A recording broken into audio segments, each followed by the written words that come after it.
Good morning students. मेरे पिछली video में आपने ये समझा कि इनकम टैक्स के लॉ के अकॉर्डिंग आप एक असेसी का रेसिडेंशियल स्टेटस कैसे डिसाइड कर सकते हैं। अब मैं इस वीडियो में आपको बताऊंगा कि रेसिडेंशियल स्टेटस के अकॉर्डिंग असेसी की लायबिलिटी, टैक्स लायबिलिटी कैसे क्रिएट होती है। हमने पिछले वीडियो में ये जान चुके हैं कि रेसिडेंशियल स्टेटस की कैटेगरीज कितनी होती है एज पर द लॉ। तो now we have determination of taxable income as per the residential status. We have already discussed about that. Residential status as per the Income Tax Act 1961, we have first one is ordinarily resident, second one is not ordinarily resident, and third one is non-resident. अब हम ये जानेंगे कि एक ordinarily resident जो आपने decide कर चुके थे, एक नॉट ऑर्डिनरली रेसिडेंट और एक नॉन रेसिडेंट की टैक्स लायबिलिटी किस तरह से क्रिएट होती है। तो now we have determination of taxable income as per the residential status. This is what the second phase of residential status chapter. Well, we have types of incomes, and then first column is for ordinarily resident, NOR, and then second is NOR is not ordinarily resident, and third column is for non-resident. First we have under the types of income which is earned in India or deemed to be earned in India. इसका मतलब क्या हुआ? ऐसी income जो भारत में कमाई गई हो। What does the meaning of earned or the कमाई? आप भारत में कोई भी एक्टिविटी परफॉर्म करते हैं और उसके बदले अगर आपको पैसा मिलता है तो that does mean you are earning in India. Okay, तो income which is earn in India और deemed to be earn in India. And the deemed to be earn in India means कि आपको फर्स्ट लुक में तो लग रहा है कि you are earning outside the India, but अगर आप किसी भारत की कंपनी के लिए या भारत की गवर्नमेंट के लिए विदेश में काम कर रहे होते हैं, जैसे आप जानते हैं कि हमारे फॉरेन एम्बेसीज में एम्बेसडर्स काम करते हैं, तो ambassador they are working for the government of India but they are performing the duty outside the India. Okay, तो ऐसी कंडीशन में उनकी इनकम अर्न्ड भारत में मानी जाएगी। Their income will be deemed as earn in India. तो अब हम देखेंगे कि अगर कोई इनकम भारत में कमाई गई है और भारत में कमाई मानी जा रही है तो किस असेसी को टैक्स देना है।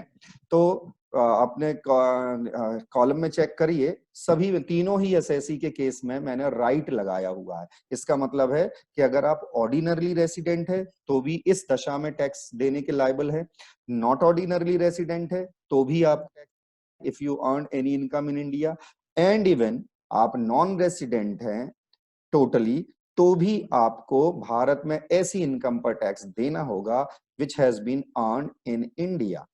Now we have second point, income which is received in India or deemed to be received in India. It does mean आप कमाए कहीं भी, दुनिया के किसी भी कोने में, भारत के बाहर आप कमाई कर रहे हैं, बट आप अपनी जब इनकम रिसीव करने की बारी आई है, जब आपने रिसीव की है इनकम, तो यू वर इन इंडिया, आप भारत में थे उस समय। तो any income which is received within India और deem to be received in India, तो इन सच केस ऑर्डिनरली को भी टैक्स लगेगा, नॉट ऑर्डिनरली को भी टैक्स लगेगा और नॉन रेसिडेंट को भी टैक्स देना पड़ेगा। तो ओके, इन शॉर्ट आपको ये याद रखना है कि any income which is earned और रिसीव्ड इन इंडिया, तीनों ही इस रेसिडेंशियल स्टेटस पर टैक्स लायबिलिटी क्रिएट होती है। Now come to the third point, income which is earned और रिसीव्ड आउटसाइड द इंडिया, मतलब आप अर्न और रिसीव दोनों से बच गए, but from such business which is controlled from India. विदेश में ऐसी बहुत सारी कंपनियां हैं, बहुत सारे ऐसे बिजनेस हैं जिनके हेड ऑफिस भारत से हैं, मतलब they are controlling from India. अगर आप ऐसी विदेश की किसी कंपनी में काम कर रहे हैं जिसका नियंत्रण भारत से है, तो आप अगर ऑर्डिनरली रेसिडेंट है तो you are liable to pay tax on such income. And even अगर आप नॉट ऑर्डिनरली रेसिडेंट भी हैं तो आपको भारत में टैक्स देना होगा। But if you are NR, if you are non-resident, then you are not liable to pay tax on such income which is earned outside, received outside, but controlled from India. Now come to the fourth point, income which is earned or received outside the India. It does mean that controlling is also from outside the India. Income मतलब ना ही भारत में आपने कमाई है कोई income, ना ही वो आपने भारत में रिसीव की है, और बिजनेस भी वो विदेश का ही है, मतलब you are working outside the India, you have received the income outside the India, and even that business in which you are working is also controlled from outside the India. So in such case, ordinarily resident is only liable to pay tax on such income, but not ordinarily resident and the non-resident are not liable to pay tax. Okay. And the fifth point is past untaxed foreign income brought in India in the previous year. Past मतलब हमारे previous year, हमारा previous year 18 और 19 है। आप 18-19 के पहले कभी तो भी विदेश गए थे और उस समय आपने कोई कमाई की और उस समय आपको टैक्स नहीं देना पड़ा on that income, whatever the reason, but अगर वो इनकम आप अपने प्रीवियस ईयर में भारत लेके आ रहे हैं तो on such income, in such case आपको किसी भी दशा में टैक्स देने की जरूरत नहीं है। आप अगर ऑर्डिनरली रेसिडेंट हैं तो भी टैक्स नहीं लगेगा, नॉन रेसिडेंट है तो भी टैक्स नहीं लगेगा, एंड देन नॉन रेसिडेंट है तो भी टैक्स देने की जरूरत नहीं है। Well, now the sixth point we have the tax-free incomes. नाम से ही समझ में आ रहा है कि it is tax-free incomes. मतलब it is not liable for, these are not liable for tax. Okay, what are those? I have selected. You will get lots of income which is tax-free or the partially tax-free under the income tax law, section 10.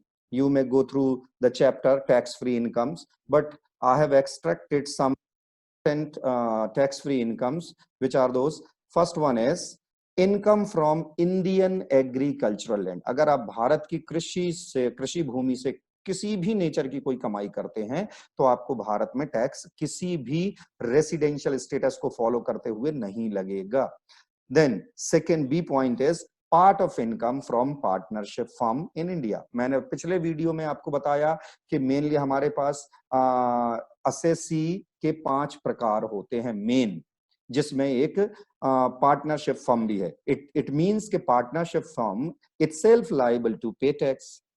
Then अगर partnership अपनी income पर tax दे देती है और tax देने के बाद इनकम का पार्टनर्स के बीच में बंटवारा करती है तो partners, then again individual partners are not liable to pay tax on such income later on. तो that's why this is under the tax-free income.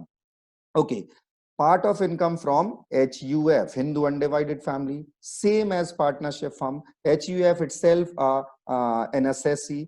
HUF अपनी इनकम पर खुद टैक्स दे देता है और उसके बाद बची हुई इनकम को टैक्स देने के बाद मेंबर्स को बांट देता है। तो after the division of that income, members are not liable to pay tax on such income. That is why it is under tax-free income. Okay, now dividend from Indian company. Okay, that is Indian company. As per the rule, अगर कोई company अपना dividend distribute करती है तो company itself liable to pay tax on such distributed income. और अगर company tax चुकाने के बाद डिविडेंड डिस्ट्रीब्यूशन पर टैक्स चुकाने के बाद डिविडेंड देती है तो डिविडेंड रिसीवर को दोबारा से टैक्स देने की आवश्यकता नहीं है, इसलिए it is under tax free incomes. And the last one is interest from PPF. Interest from PPF का मतलब है that is interest from public provident fund. Okay, तो this is also totally exempted. So students, this is all for the day.